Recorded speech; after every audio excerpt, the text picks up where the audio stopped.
Bonjour à tous, ce jeudi matin, le pape François a ouvert au Vatican le symposium pour une théologie fondamentale du sacerdoce, symposium souhaité organisé par le cardinal canadien Mark Ouellet. Pater noster, qui es in celis, sanctificetur nomen tuum, adveniat regnum tuum, fiat voluntas tua, sicut in cielo et in terra. Panem nostrum quotidianum da nobis hodie, et dimitte nobis debita nostra, sicut et nos mittimus debitoribus nostris, et ne nos inducas in tentationem, sed libera nos a malo. Amen. Maria Mater Ecclesiae. Et voilà, ces 3 jours de réflexion théologique dans la salle Paul VI, en présence de 650 participants, se tiennent désormais. Cathéo vous propose de suivre la séance inaugurale de ce symposium sur les vocations presbytérales, laïques et consacrées. Et c'est donc le cardinal Ouellet qui en fait tout d'abord l'introduction générale. Je vous le disais, ce symposium, c'est lui qui l'a souhaité et organisé. Symposium qui a pris une dimension particulière, une envergure de premier plan avec l'intervention du pape François lors de cette séance inaugurale et la participation de différents chefs de dicaster de la curie romaine tout au long de ces différentes journées de travail. Carissimo Santo Padre, Eminenze, Eccellenze, Cher Saint-Père, Éminence, Excellence, chers participants au symposium, priez le maître de la moisson d'envoyer des ouvriers à sa moisson.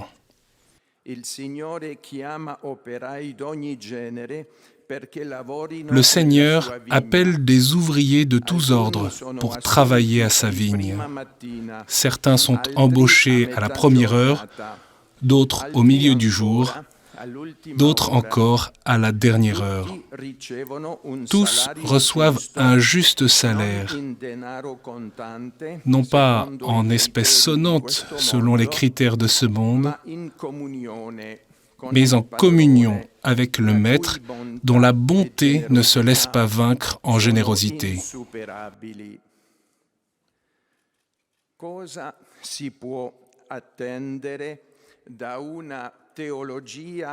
Que peut-on attendre d'une théologie fondamentale du sacerdoce dans le contexte actuel, survolté par le drame des abus sexuels perpétrés par des clercs?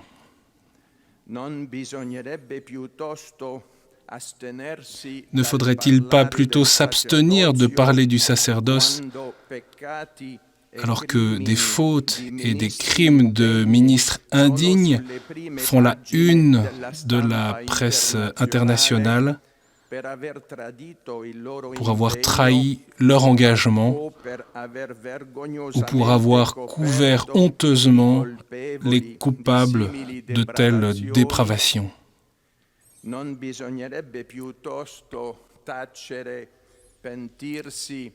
Ne faudrait-il pas plutôt se taire, se repentir et chercher les causes de ces dérapages désastreux?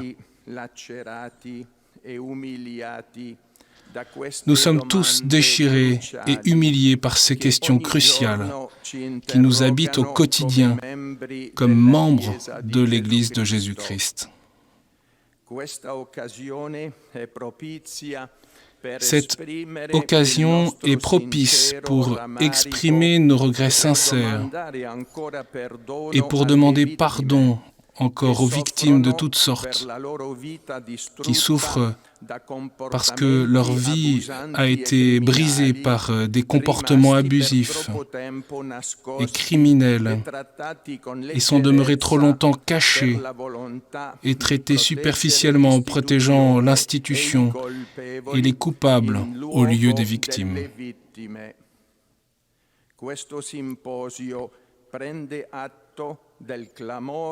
Ce symposium prend acte de la clameur et de la colère populaire qui nous afflige. Nous joignons notre voix aux chercheurs de vérité et de justice, tout en ajoutant la prière au maître de la moisson, pour obtenir la grâce de répondre adéquatement aux défis que pose la crise sacerdotale de notre époque.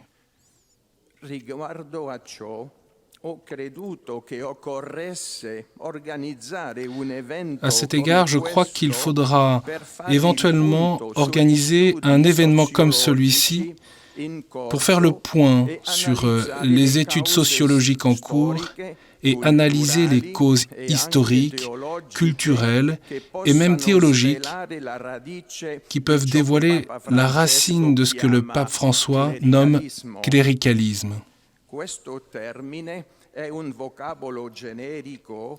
Le cléricalisme est un vocable générique, mais néanmoins concret, désignant un ensemble de phénomènes, des phénomènes d'abus de pouvoir, d'abus spirituels, d'abus de conscience, dont les abus sexuels ne sont que la pointe de l'iceberg, visible et pervers,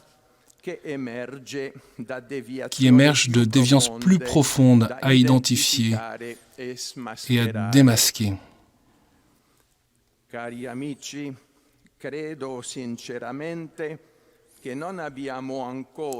Chers amis, nous ne sommes pas encore outillés pour ce pénible et pourtant nécessaire exercice, cet examen de conscience théologique, spirituelle et pastorale. Il faut nous y préparer par des étapes de réflexion qui reconstruisent d'abord l'horizon global du sacerdoce et les dimensions complémentaires de sa médiation.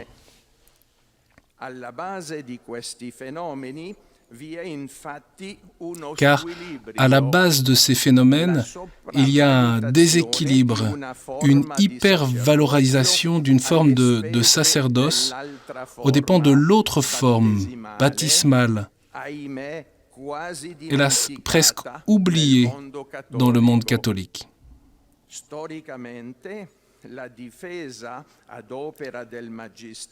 La défense magistérielle du sacerdoce ministériel face à la réforme protestante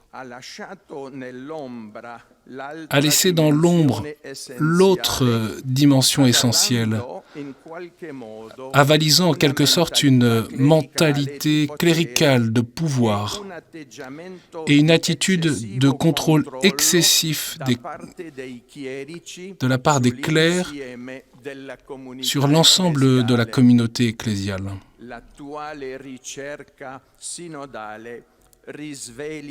La recherche synodale actuelle réveille l'espérance d'un nouvel équilibre.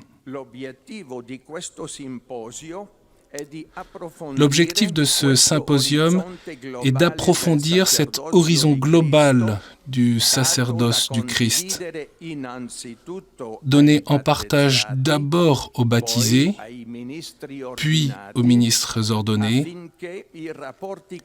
afin que les rapports concrets entre les différents membres du peuple de Dieu s'inscrivent activement dans le cadre d'une ecclésiologie de communion avec un engagement fondamental et multiforme pour une Église synodale.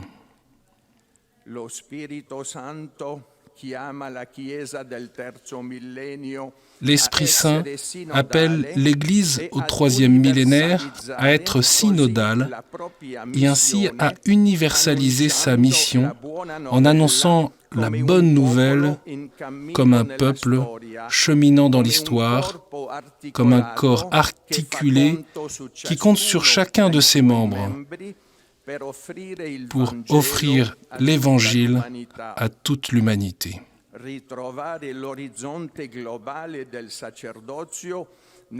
retrouver l'horizon global du sacerdoce dans ces deux formes de participation, baptismale et ministérielle, à l'unique sacerdoce du Christ, est la condition préalable à une analyse théologique complète du drame des abus.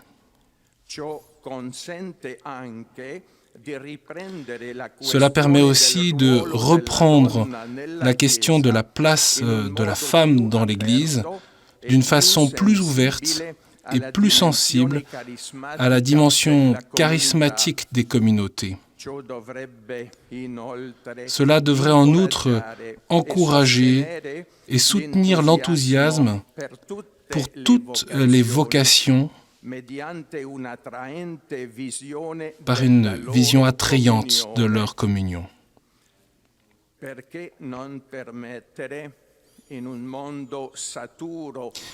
Pourquoi ne serait-il pas permis, dans un monde saturé de mauvaises nouvelles, de faire place à la joie d'un nouvel enthousiasme vocationnel à la suite du Christ ?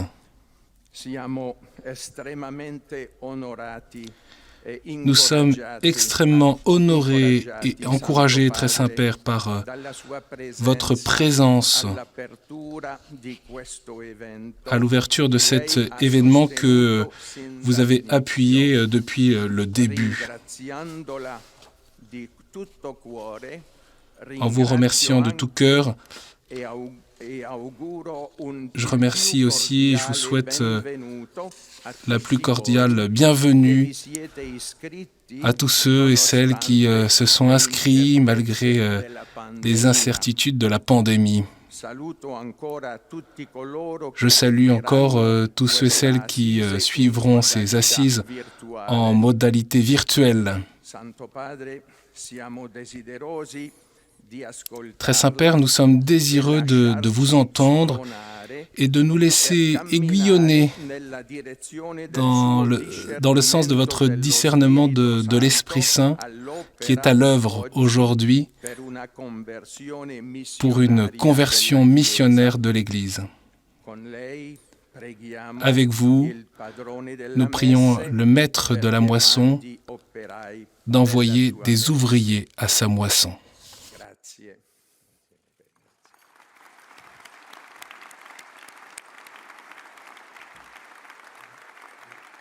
Voilà donc pour l'introduction de ce symposium. Et c'est maintenant le pape François qui apporte sa contribution à cette séance inaugurale.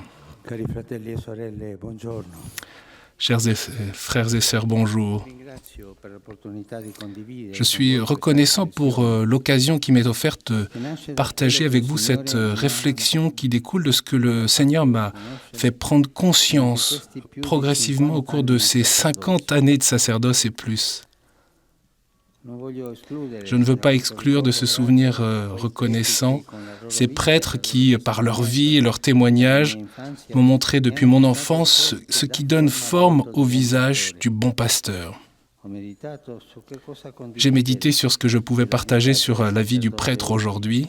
Je suis arrivé à la conclusion que la meilleure parole vient du témoignage que j'ai reçu de nombreux prêtres, de tant de prêtres au fil des années. Ce que je vous propose est le fruit de ma réflexion sur eux, en reconnaissant et en contemplant les caractéristiques qui les ont distingués et qui leur ont donné une force, une joie et une espérance particulière dans leur mission pastorale. Et en même temps, je dois en dire autant de ces frères prêtres que j'ai dû accompagner parce qu'ils avaient perdu le feu du premier amour et que leur ministère était devenu stérile, répétitif et quasi vide de sens. Le prêtre passe dans sa vie par différentes conditions et différentes phases. Je suis passé moi-même par diverses conditions et phases, et en ruminant les motions de l'esprit, j'ai constaté que dans certaines situations, y compris dans les moments d'épreuve, de difficulté, de désolation, lorsque je vivais et partageais le vécu d'une certaine manière, eh bien, la paix demeurait. Je suis conscient qu'il y aurait beaucoup à dire et à théoriser sur le sacerdoce. Aujourd'hui, je souhaite partager avec vous cette petite synthèse afin que le prêtre d'aujourd'hui, quel que soit le moment qu'il est en train de vivre, puisse connaître la paix et la fécondité que l'Esprit veut lui donner. Je ne sais pas si ces réflexions sont le chant du signe de ma vie sacerdotale, mais je peux vous assurer qu'elles proviennent de mon expérience, pas de la théorie. Je parle de ce que j'ai vécu. L'époque dans laquelle nous vivons nous demande non seulement de prendre acte du changement, mais aussi de l'accueillir avec la conscience que nous sommes devant un changement d'époque. Cela, je leur dis aujourd'hui, si nous en doutions. Et si nous en doutions, le Covid l'a rendu plus qu'évident. Son irruption est bien plus qu'une question de santé.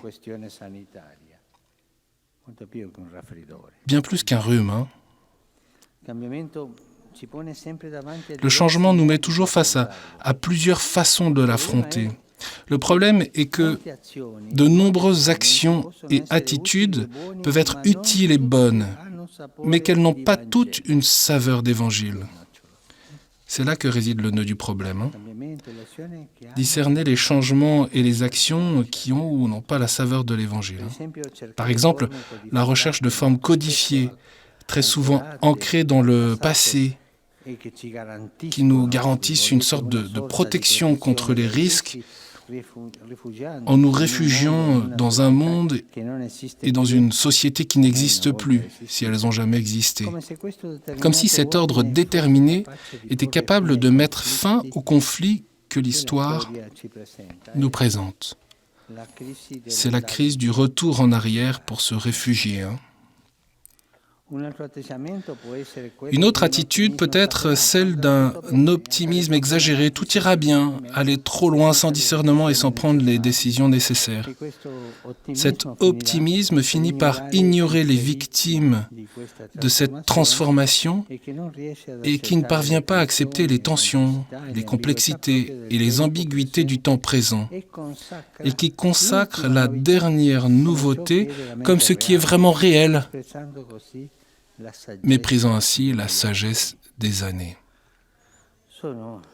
Il s'agit de deux types de fuites. Les attitudes du mercenaire qui voit arriver le loup et qui fuit. Il fuit vers le passé ou il fuit vers le futur. Aucune de ces attitudes ne conduit à des solutions mûres ou qui disent « ici nous devons nous arrêter », le concret d'aujourd'hui, le concret d'aujourd'hui.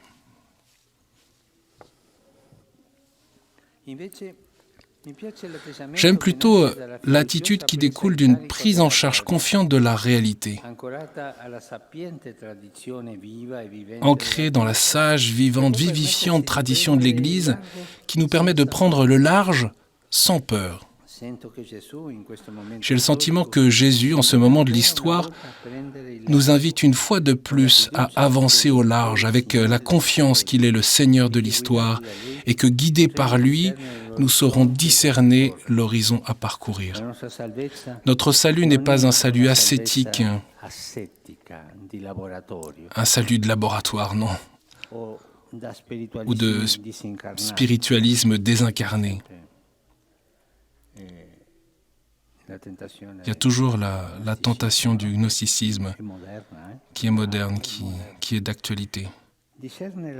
Discerner la volonté de Dieu signifie apprendre à interpréter la réalité avec le regard du Seigneur, sans avoir besoin d'éluder ce qui arrive à notre peuple là où il vit, sans l'anxiété qui pousse à chercher une issue rapide et rassurante, guidée par l'idéologie du moment ou par une réponse préfabriquée, toutes deux incapables d'appréhender les moments les plus difficiles et même obscurs de notre histoire. Ces devoirs nous conduisent à nier notre histoire d'Église, qui est une histoire glorieuse en tant qu'elle est histoire de sacrifice, d'espérance, de lutte quotidienne, de vie dépensée dans le service, de constance dans le travail pénible. Dans ce contexte, la vie sacerdotale est également affectée par ce défi. La crise des vocations qui afflige nos communautés en divers lieux en est un symptôme. Mais il est également vrai que cela est souvent dû à l'absence, dans les communautés, d'une ferveur apostolique contagieuse, lesquelles, en conséquence, n'inspirent pas l'enthousiasme et ne sont pas attrayantes. Des communautés fonctionnelles, par exemple, bien organisées, mais qui manquent d'enthousiasme,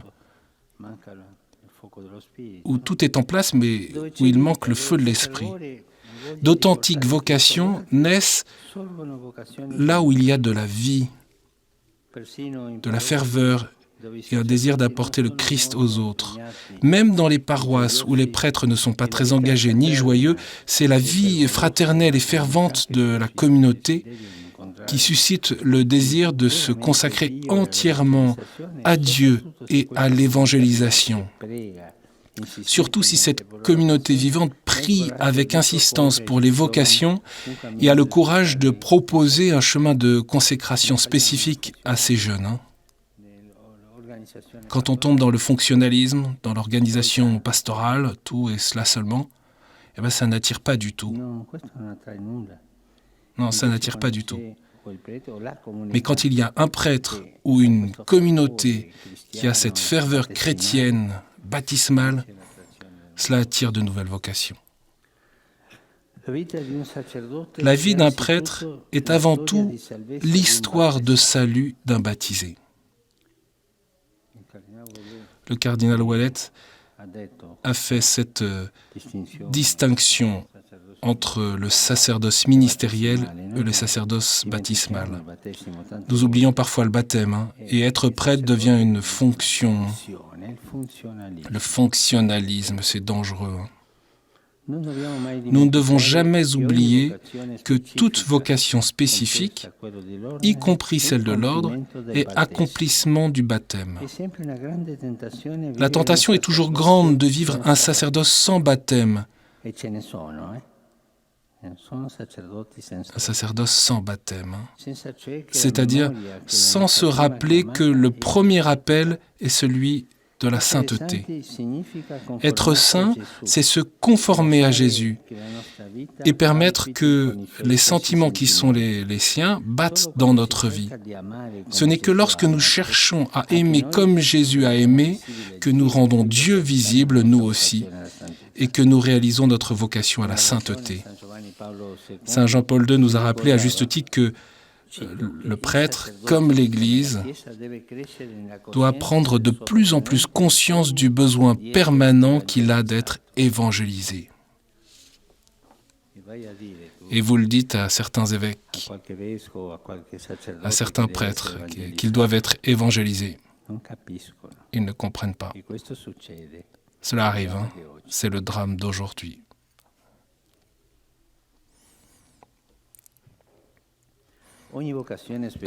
Toute vocation spécifique doit être soumise à ce type de discernement. Notre vocation est avant tout une réponse à celui qui nous a aimés le premier. Et c'est là la source de l'espérance, car même au milieu de la crise, le Seigneur ne cesse d'aimer et donc d'appeler. Et chacun de nous en est le témoin. Un jour, le Seigneur nous a trouvés là où nous étions et comme nous étions, dans des milieux contradictoires ou dans des situations familiales complexes. J'aime relire Ézéchiel 16 et m'y identifier parfois. Il m'a trouvé ici, il m'a trouvé ainsi, et il m'a porté, il m'a tiré vers l'avant. Mais cela ne l'a pas empêché de vouloir écrire à travers chacun de nous l'histoire du salut. Il en a été ainsi dès le début. Pensez à Pierre, à Paul, à Matthieu, pour n'en citer que quelques-uns. Les avoir choisis ne relèvent pas d'une option idéale, mais d'un engagement concret envers chacun. Un engagement concret. Chacun, en regardant sa propre humanité, sa propre histoire, son propre caractère, ne doit pas se demander si un choix de vocation convient ou non, mais si, en conscience, cette vocation révèle en lui ce potentiel d'amour qu'il a reçu le jour du baptême. Dans ces périodes de changement, beaucoup de questions doivent être affrontées, de même que les tentations à venir.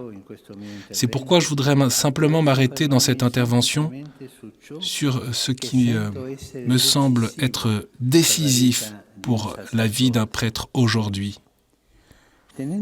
En gardant en mémoire ce que dit Paul, en lui, c'est-à-dire dans le Christ, toute la construction s'élève harmonieusement pour devenir un temple saint dans le Seigneur. Croître de manière bien ordonnée signifie croître, grandir en harmonie. Et pour croître en harmonie, seul l'Esprit Saint peut le faire. Comme le dit si bien la définition de Saint Basile, numéro 38 du traité.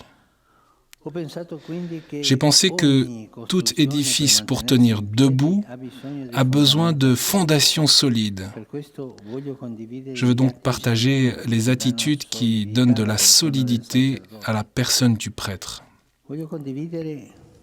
Je veux partager, vous l'avez déjà entendu, mais je veux le répéter encore une fois, je veux partager les 4 piliers constitutifs de notre vie sacerdotale, que nous appellerons les 4 proximités, parce qu'elles suivent le style de Dieu, qui est fondamentalement un style de proximité. Il se définit ainsi au peuple. Dis-moi, quel peuple a ses dieux aussi proches que toi tu es de moi? Le style de Dieu est la proximité. C'est une proximité spéciale, compatissante et tendre. Ce sont les 3 mots qui définissent la vie d'un prêtre et d'un chrétien aussi, car ils sont tirés précisément du style de Dieu. Proximité, compassion et tendresse. J'y ai déjà fait référence par le passé, mais je voudrais aujourd'hui m'y attarder plus longuement, car le prêtre, plutôt que de recettes ou de théories, a besoin d'outils concrets pour aborder son ministère, sa mission et sa vie quotidienne. Saint Paul exhorta Timothée à garder vivant le don de Dieu qu'il avait reçu par l'imposition des mains, qui n'est pas un esprit de crainte, mais de force, d'amour et de sobriété. Je crois que ces 4 colonnes, ces 4 proximités peuvent aider de manière pratique, concrète et pleine d'espérance à raviver le don et la fécondité qui nous ont été un jour promis pour garder ce don en vie. Tout d'abord, la proximité avec Dieu. Parmi les 4 proximités, la première est la proximité avec Dieu. C'est la proximité avec le Seigneur des proximités. Moi, je suis la vigne et vous les sarments. C'est quand Jean dans l'Évangile parle de demeurer. Celui qui demeure en moi et en qui je demeure, celui-là porte beaucoup de fruits, car en dehors de moi, vous ne pouvez rien faire. Si quelqu'un ne demeure pas en moi, il est comme le sarment, jeté dehors, et il se dessèche. Les sarments secs, on les ramasse, on les jette au feu, et ils brûlent. Si vous demeurez en moi, et que mes paroles demeurent en vous, demandez tout ce que vous voulez, et cela se réalisera pour vous. C'est un passage de Saint Jean, chapitre 15, 5 à 7. Le prêtre est invité avant tout à cultiver cette proximité. cette intimité avec Dieu. Il pourra puiser de cette relation toute la force nécessaire à son ministère. La relation avec Dieu est, pour ainsi dire, la greffe qui nous maintient dans un lien de fécondité. Sans une relation sérieuse avec le Seigneur, notre ministère devient stérile.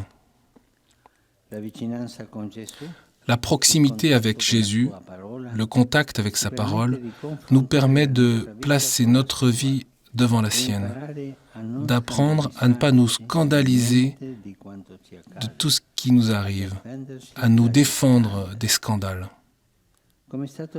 Comme ce fut le cas pour le Maître, vous passerez par des moments de joie et de noces, de miracles et de guérison, de multiplication des pains et de repos. Il y aura des moments où vous pourrez être loué, mais il y aura aussi des moments d'ingratitude, de rejet, de doute et de solitude, au point de dire « Mon Dieu, pourquoi m'as-tu abandonné ?» La proximité avec Jésus nous invite à ne craindre aucun de ces moments, non pas parce que nous sommes forts, mais parce que nous regardons vers lui. Nous nous accrochons à lui et nous lui disons « Seigneur, ne permets pas que je tombe en tentation. Fais-moi comprendre que je vis un moment important de ma vie et que tu es avec moi pour éprouver ma foi et mon amour. » Cette proximité avec Dieu prend parfois la forme d'une lutte. Lutter avec le Seigneur surtout, dans les moments où son absence se fait le plus sentir, dans la vie du prêtre ou dans celle des personnes qui lui sont confiées. Lutter toute la nuit et demander sa bénédiction qui sera une source de vie pour beaucoup. Parfois c'est une lutte. Un prêtre qui travaille ici à la curie, qui a un travail difficile, mettre de l'ordre dans un lieu, me disait qu'il revenait fatigué. Il revenait fatigué. Mais avant de se coucher, il se reposait. Il se reposait devant la Vierge avec le chapelet à la main. Il avait besoin de cette proximité. Un prêtre de la curie, un employé du Vatican. On critique beaucoup les gens de la curie, tant de fois. C'est parfois vrai. Mais je peux aussi dire et témoigner qu'il y a des saints ici, c'est vrai. De nombreuses crises sacerdotales ont pour origine une vie de prière pauvre, un manque d'intimité avec le Seigneur, une réduction de la vie spirituelle à une simple pratique religieuse. C'est ce que je veux aussi distinguer dans la formation. La vie spirituelle est une chose, la pratique religieuse en est une autre. Comment va ta vie spirituelle ? Bien, bien, je fais ma prière du matin. Je prie le chapelet, je prie la belle-mère c'est le bréviaire, je prie le bréviaire, tout ça, je fais tout. Non, ça c'est la pratique religieuse. Mais comment va ta vie spirituelle ? Je me souviens de moments importants de ma vie où cette proximité avec le Seigneur a été décisive pour me soutenir dans les moments sombres. Sans l'intimité de la prière, de la vie spirituelle, de la proximité concrète avec Dieu à travers l'écoute de la parole, la célébration de l'Eucharistie, le silence de l'adoration, la confiance en Marie, le sage accompagnement d'un guide, le sacrement de la réconciliation. Sans ces proximités, le prêtre n'est pour ainsi dire qu'un travailleur fatigué qui ne jouit pas des bienfaits des amis du Seigneur. J'aimais dans les autres diocèses demander aux prêtres, « Dis-moi », ils me racontaient leur travail, « Dis-moi, comment vas-tu te coucher ? Comment vas-tu au lit ?» Ils ne comprenaient pas. « Oui, comment tu vas te coucher le soir ?» Je rentre fatigué à la maison. Je mange un morceau et je me couche, et devant le lit, la télévision. Très bien, bravo. Et tu ne vas pas voir le Seigneur, au moins pour lui dire bonne nuit. C'est là le problème. Le manque de proximité. C'est normal d'être fatigué par le travail et d'aller se reposer, de regarder la télévision, c'est légitime. Mais sans le Seigneur, sans cette proximité, il avait prié le chapelet, il avait prié le bréviaire, mais sans intimité avec le Seigneur. Il n'avait pas ressenti le besoin de dire au Seigneur « Au revoir, à demain, merci beaucoup ». Ce sont des petits gestes qui révèlent l'attitude d'une âme sacerdotale.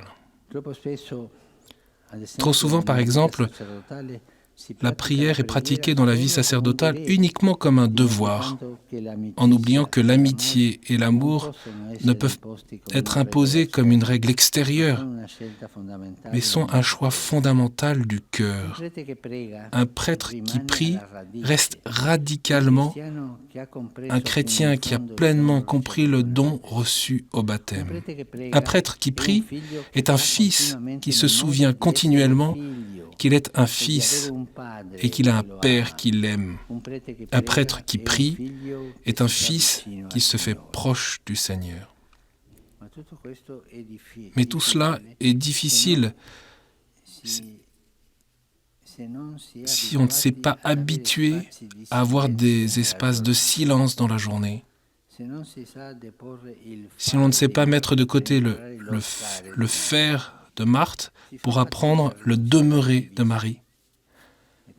Il est difficile de renoncer à l'activisme, car ce n'est pas la paix qui vient immédiatement dans le cœur lorsqu'on cesse d'être occupé, mais c'est la désolation qui vient. Et pour ne pas entrer dans la désolation, on est prêt à ne jamais s'arrêter. Le travail est une distraction pour ne pas entrer dans la désolation.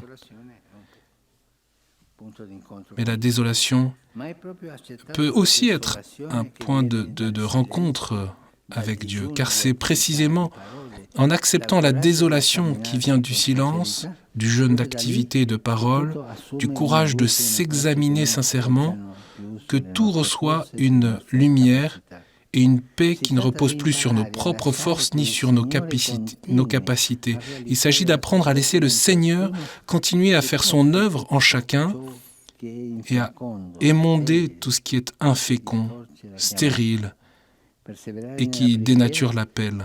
Persévérer dans la prière ne signifie pas seulement rester fidèle à une pratique, cela signifie ne pas fuir lorsque la prière elle-même conduit au désert. Le chemin du désert est le chemin qui mène à l'intimité avec Dieu, à condition toutefois de ne pas fuir, de ne pas trouver des moyens d'échapper à cette rencontre. Dans le désert, je parlerai à son cœur, dit le Seigneur, à son peuple par la bouche du prophète Osée. C'est une question que le prêtre doit se poser. S'il est capable de se laisser conduire au désert. Les guides spirituels, ceux qui accompagnent les prêtres, doivent comprendre, les aider à poser cette question. Es-tu capable de te laisser conduire au désert?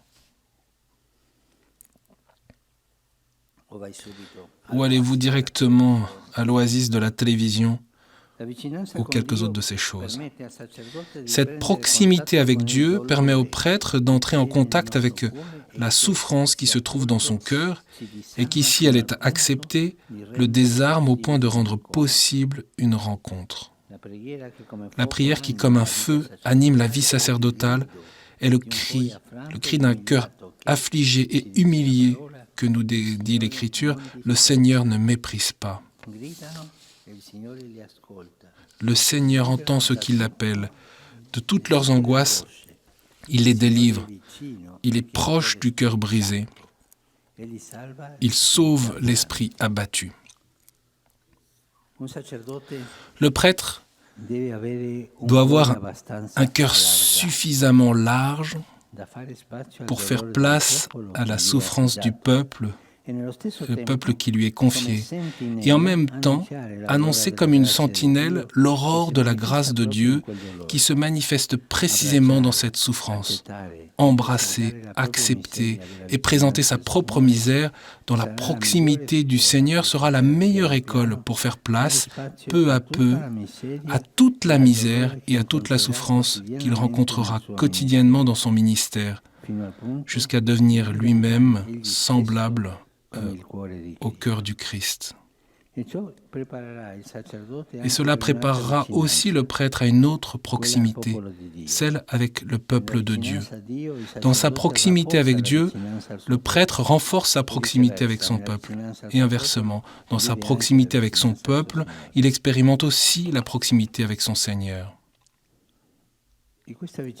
Et cette proximité avec Dieu, pour moi, elle attire l'attention.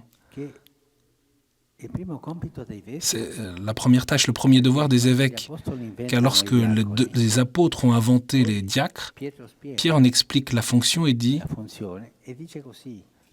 « Et à nous, aux évêques, la prière et l'annonce de la parole. » En d'autres termes, le premier devoir de l'évêque, c'est de prier.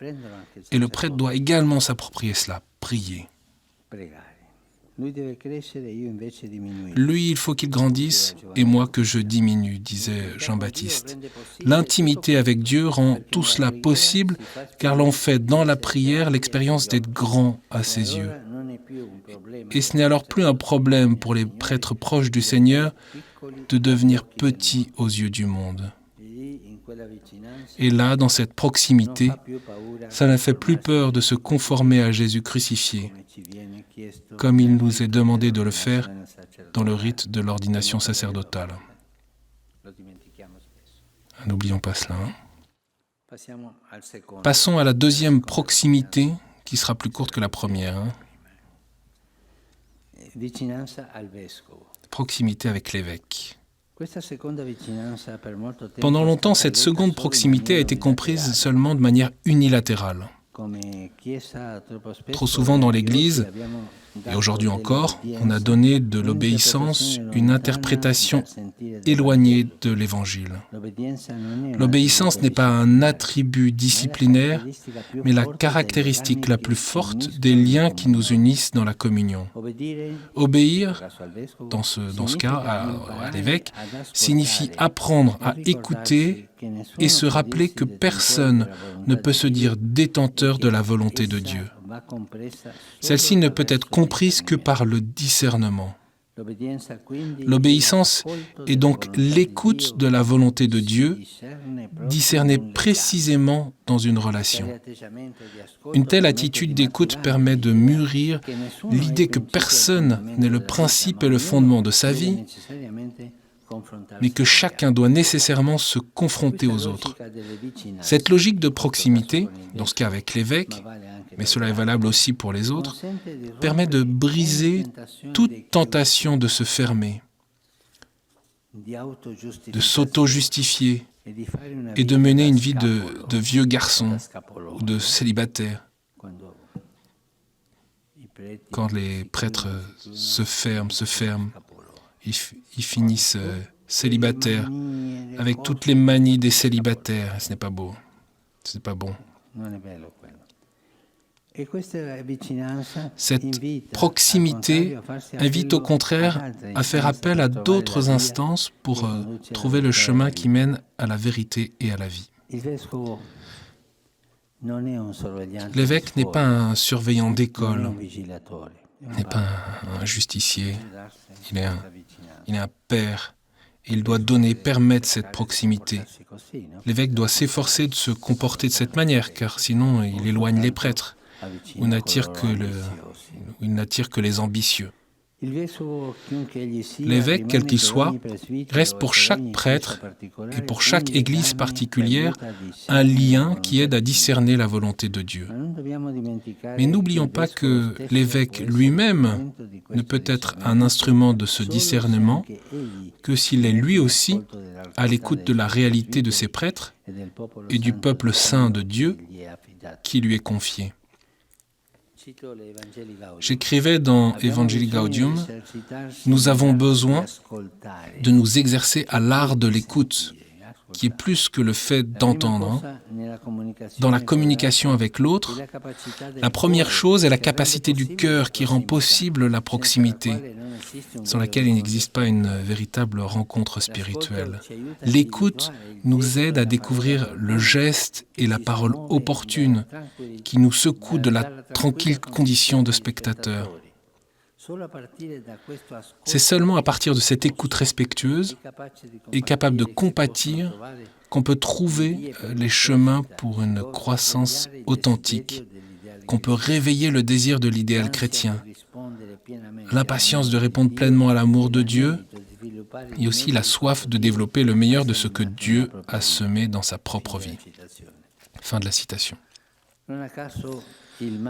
Ce n'est pas un hasard si le mal peut détruire la fécondité de l'action de l'Église et cherche à saper les liens qui nous constituent.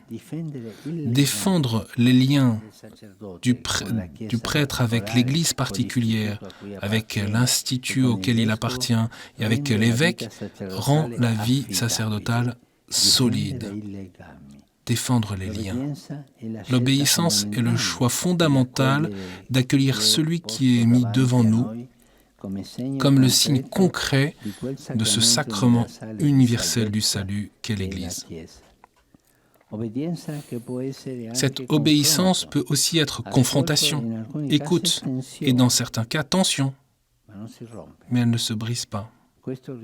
Cela implique nécessairement que les prêtres prient pour les évêques et sachent exprimer leur avis avec respect, courage et sincérité. Elle exige également des évêques humilité, capacité à écouter, à faire son autocritique et à se laisser aider. Si nous défendons ce lien, nous poursuivrons notre route en toute sécurité. Je crois que c'est suffisant pour ce qui concerne la proximité avec les évêques.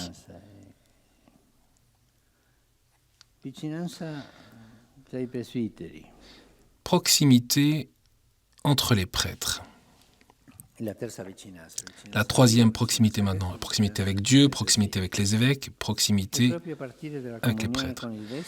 C'est précisément en partant de la communion avec l'évêque que s'ouvre la troisième proximité, celle de la fraternité. Jésus se manifeste là où se trouvent des frères disposés à s'aimer. Quand 2 ou 3 sont réunis en mon nom, je suis là au milieu d'eux.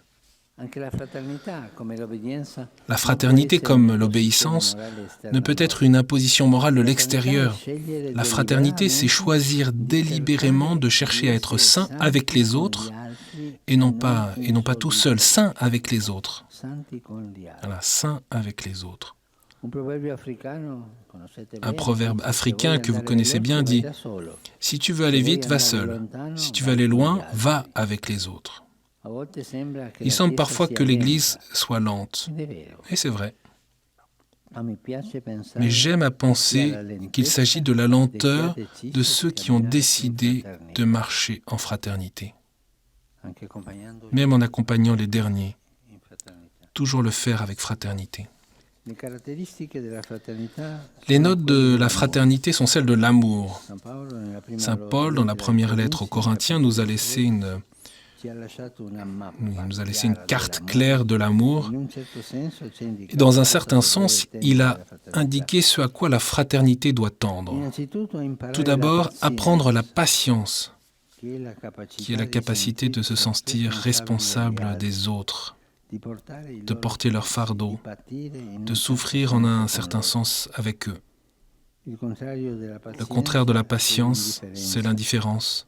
La distance que nous construisons vis-à-vis des autres pour ne pas nous sentir impliqués dans leur vie.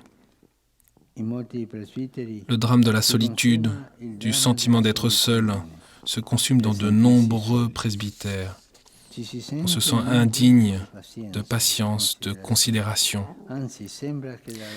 Il semble même que l'autre, ou que de l'autre, ne vient que du jugement et non pas du bien. et de la bénignité. L'autre est incapable de se réjouir du bien qui survient dans ma vie. Ou bien, je suis moi-même incapable de le faire quand je vois le bien dans la vie des autres. Cette incapacité de se réjouir du bien d'autrui, des autres, c'est la jalousie, l'envie. Je voudrais souligner cela. C'est l'envie qui tourmente beaucoup de nos milieux et qui constitue une difficulté dans la pédagogie de l'amour, pas simplement un péché à confesser. Le péché est la dernière chose, c'est l'attitude de la jalousie, de l'envie. La jalousie est tellement présente dans les communautés sacerdotales. Tant.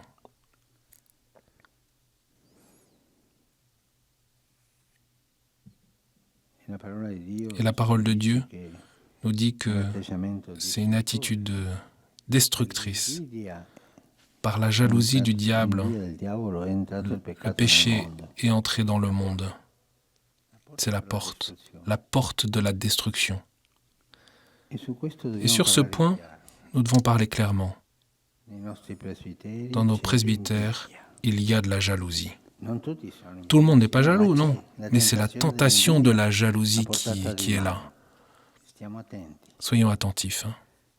Et de la jalousie naît le bavardage, le commérage. Pour se sentir membre de la communauté de l'être nous, il ne faut pas porter de masque n'offrant qu'une image victorieuse de nous-mêmes. Nous n'avons pas besoin de nous vanter, ni de nous enfler, ni pire encore, d'adopter des attitudes violentes manquant de respect à ceux qui nous entourent. Parce qu'il existe également des formes de harcèlement clérical. La seule chose dont un prêtre peut se vanter, c'est la miséricorde du Seigneur. Il connaît son péché, sa misère et ses limites. Mais il a fait l'expérience que là où le péché a abondé, la grâce a surabondé. Et c'est la première bonne nouvelle. Un prêtre qui a cela en tête n'est pas jaloux. Il ne peut pas être jaloux. L'amour fraternel ne cherche pas son propre intérêt, il ne laisse pas de place à la colère, au ressentiment, comme si le frère à côté de moi m'avait en quelque sorte spolié de quelque chose. Et quand je rencontre la misère de l'autre, je suis prêt à ne pas me souvenir pour toujours du mal reçu, à ne pas en faire le seul critère de jugement, au point peut-être de me réjouir de l'injustice quand elle concerne celui qui m'a fait souffrir. Le véritable amour, il se réjouit de la vérité. Il considère comme un grave péché le fait de s'attaquer à la vérité et à la dignité des frères par la calomnie, la médisance et les ragots. L'origine est l'envie. C'est ce qui se passe. Même la calomnie pour arriver à un poste. Et ça, c'est très triste. Lorsqu'on demande des informations pour faire de quelqu'un un évêque, on reçoit souvent des informations malades de jalousie. Et c'est une maladie de nos presbytéries. Beaucoup d'entre vous sont des formateurs dans les séminaires, tenez-en compte. Il ne faudrait cependant pas croire que l'amour fraternel serait une utopie, encore un lieu commun pour susciter de beaux sentiments ou des paroles de circonstance dans un discours lénifiant. Non. Nous savons tous combien il peut être difficile de vivre en communauté ou dans le presbytérium. Un saint disait « la vie communautaire et ma pénitence ». Comme il est difficile de partager la vie quotidienne avec ceux que nous avons voulu reconnaître comme des frères. L'amour fraternel, si nous ne voulons pas l'édulcorer, l'accommoder ou le déprécier, est la grande prophétie que nous sommes appelés à vivre dans cette société du déchet. J'aime penser à l'amour fraternel comme un gymnase de l'esprit, où jour après jour, l'on se confronte à soi-même et où l'on a le thermomètre de la vie spirituelle. Aujourd'hui, la prophétie de la fraternité reste vivante. Il y a besoin de héros. Elle a besoin de personnes qui, conscientes de leurs propres limites et des difficultés qui se présentent, se laissent toucher, interpeller et émouvoir par les paroles du Seigneur. À ceux-ci, tous reconnaîtront que vous êtes mes disciples, si vous avez de l'amour les uns pour les autres. Pour les prêtres, l'amour fraternel ne reste pas enfermé dans un petit groupe, mais il se traduit en charité pastorale, qui les pousse à le vivre concrètement dans la mission.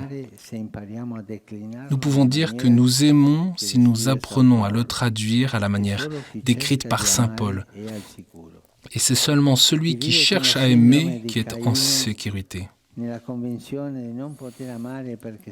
Celui qui vit avec le syndrome de Caïn, convaincu de ne pas pouvoir aimer parce qu'il sent toujours qu'il n'est pas aimé, valorise, tenu en juste considération, finit toujours par vivre comme un vagabond sans jamais se sentir à la maison.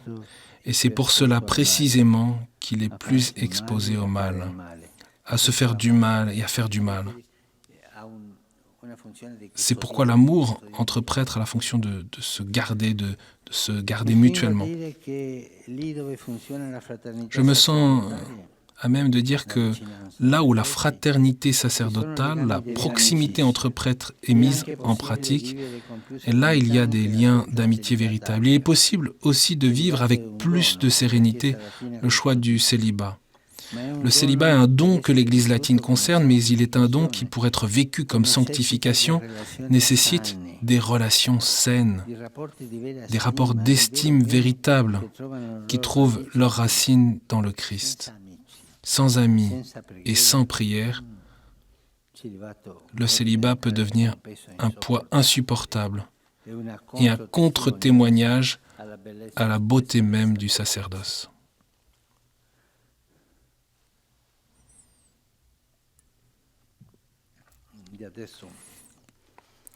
Maintenant, nous arrivons à la 4e proximité, la dernière. La proximité avec le peuple de Dieu, avec le saint peuple fidèle de Dieu. Ça nous fera du bien de lire dans Lumen Gentium les numéros 8 et 12. J'ai très souvent souligné combien la relation avec le saint peuple de Dieu est pour chacun de nous non pas un devoir mais une grâce. L'amour pour les gens est une force spirituelle qui permet la rencontre totale avec Dieu. Voilà pourquoi la place de tout prêtre se trouve au milieu des gens, dans un rapport de proximité avec le peuple.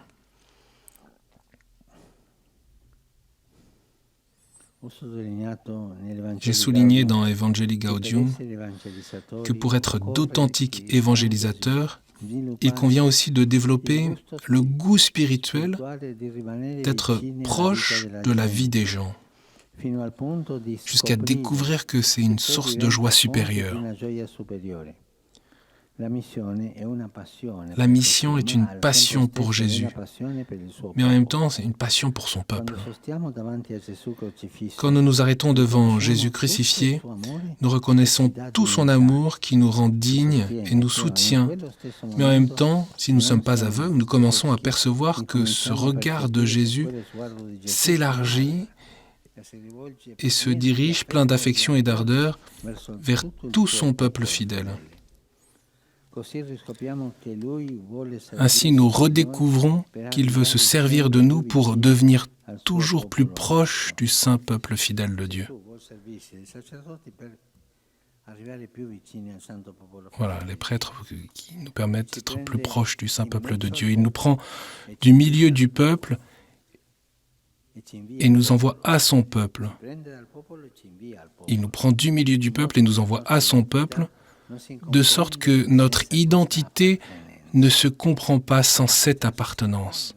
L'identité sacerdotale ne peut être comprise sans l'appartenance au saint peuple fidèle de Dieu. Je suis convaincu que pour comprendre à nouveau l'identité du sacerdoce, il est aujourd'hui important de vivre en rapport étroit avec la vie réelle des gens, à côté d'elle, sans la fuir d'aucune manière. Parfois, nous sommes tentés d'être des chrétiens qui se maintiennent à une prudente distance des plaies du Seigneur. Pourtant, Jésus veut que nous touchions la misère humaine, que nous touchions la chair souffrante des autres. Il attend que nous renoncions à chercher ces abris personnels ou communautaires qui nous permettent de nous garder distants du cœur des drames humains afin d'accepter vraiment d'entrer en contact avec l'existence concrète des autres et de connaître la force de la tendresse. Quand nous le faisons, notre vie devient toujours merveilleuse et nous vivons l'expérience intense d'être un peuple, l'expérience d'appartenir à un peuple. Et le peuple n'est pas une catégorie logique, c'est une catégorie mythique. Pour le comprendre, il faut l'aborder comme on aborde une catégorie mythique. Proximité avec le peuple de Dieu. Une proximité qui, enrichie par les autres proximités, invite et dans une certaine mesure l'exige à adopter le style du Seigneur, un style de proximité, de compassion et de tendresse qui donne de marcher non pas comme un juge, mais comme le bon samaritain, reconnaissant les blessures de son peuple, la souffrance vécue dans le silence, l'abnégation et les sacrifices de tant de pères et de mères pour faire progresser leur famille, et aussi les conséquences de la violence, de la corruption et de l'indifférence qui essayent de réduire au silence tout espoir. Une proximité qui permet d'oindre les blessures et de proclamer une année de grâce du Seigneur. Il est décisif de rappeler que le peuple de Dieu souhaite trouver des pasteurs ayant les styles de Jésus et non des clercs d'État. Nous nous souvenons de cette époque en France. Il y avait le curé d'Ars, le curé. Et il y avait Monsieur l'abbé. Voilà. Et aujourd'hui encore, il y a les clercs d'État. Le peuple nous demande des pasteurs du peuple et non des clercs d'État ou des professionnels du sacré. Des pasteurs qui sachent faire preuve de compassion, de pertinence, des hommes courageux capables de s'arrêter près de ceux qui sont blessés pour leur tendre la main, des hommes contemplatifs qui, dans la proximité avec leur peuple, peuvent annoncer sur les plaies du monde la force agissante de la résurrection. Le sentiment répandu d'être orphelin est une des caractéristiques de nos sociétés de réseau. C'est un phénomène actuel. Connectés à tout et à tous, il nous manque l'expérience de l'appartenance, qui est bien plus qu'une connexion. Avec la proximité du pasteur, il est possible de convoquer la communauté et de favoriser la croissance du sens d'appartenance. Nous appartenons au saint peuple fidèle de Dieu qui est appelé à être signe de l'irruption du royaume de Dieu dans l'aujourd'hui de l'histoire. Si le pasteur s'égare, si le pasteur s'éloigne, les brebis se dispersent aussi et sont à la merci du premier loup venu. Cette appartenance, à son tour, fournit l'antidote contre une déformation de la vocation qui naît de l'oubli du fait que la vie sacerdotale est destinée aux autres, au Seigneur et aux personnes qui l'a confiée. Cet oubli est à la base du cléricalisme dont parlait le cardinal Ouellet et de ses conséquences. Le cléricalisme est une perversion. Et même l'un de ces signes, la rigidité, est une autre perversion. Le cléricalisme est une perversion parce qu'il se forme sur des éloignements. Curieusement, pas dans les proximités, au contraire. Quand je pense au cléricalisme, je pense aussi à la cléricalisation du laïcat. C'est curieux, cette promotion d'une petite élite qui, autour du prêtre, finit aussi par dénaturer sa mission fondamentale, celle du laïc. Tant de laïcs cléricalisés, tant de... Je fais partie de cette association. Nous sommes là dans la paroisse. Nous sommes les élus. Voilà. Les laïcs cléricalisés sont une belle tentation. Rappelons que la mission au cœur du peuple n'est ni une partie de ma vie, ni un ornement que je peux quitter, ni un appendice, ni un moment de l'existence. Elle est quelque chose que je ne peux pas arracher de mon être si je ne veux pas me détruire. Je suis une mission sur cette terre. Et pour cela, je suis dans ce monde. Je dois reconnaître que je suis comme marqué au feu par cette mission, afin d'éclairer, de bénir, de vivifier, de soulager, de guérir, de libérer.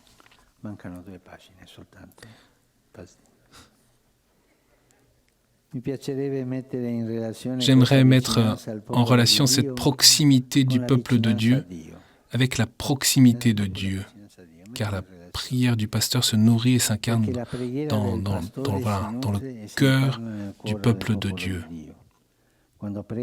Quand il prie, le pasteur porte les marques des blessures et des joies de son peuple qu'il présente en silence au Seigneur afin qu'il les éloigne du don de l'Esprit Saint.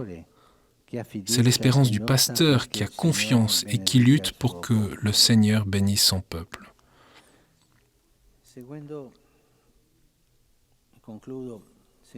En conclusion, selon l'enseignement de saint Ignace, ce n'est pas l'abondance de la science qui rassasie l'âme et la satisfait, mais c'est le sentiment et le goût intérieur des choses. Il serait bon que les évêques et les prêtres se demandent comment vont mes proximités. Comment suis-je en train de vivre ces 4 dimensions qui configurent mon être sacerdotal de manière transversale et qui me permettent de gérer les tensions et les déséquilibres auxquels je suis confronté chaque jour. Ces 4 proximités sont une bonne école pour jouer en plein air, là où le prêtre est appelé, sans crainte, sans rigidité, sans réduire ni appauvrir la mission. Un cœur sacerdotal est capable de proximité, parce que le premier qui a voulu être proche, c'est le Seigneur. Puisse-t-il visiter ses prêtres dans la prière, dans l'évêque, dans les frères prêtres et dans le peuple, qu'il nous dérange un peu et bouleverse la routine, qu'il suscite l'inquiétude comme au temps du premier amour, qu'il mette en mouvement toutes les capacités pour que les gens aient la vie et la vie en abondance.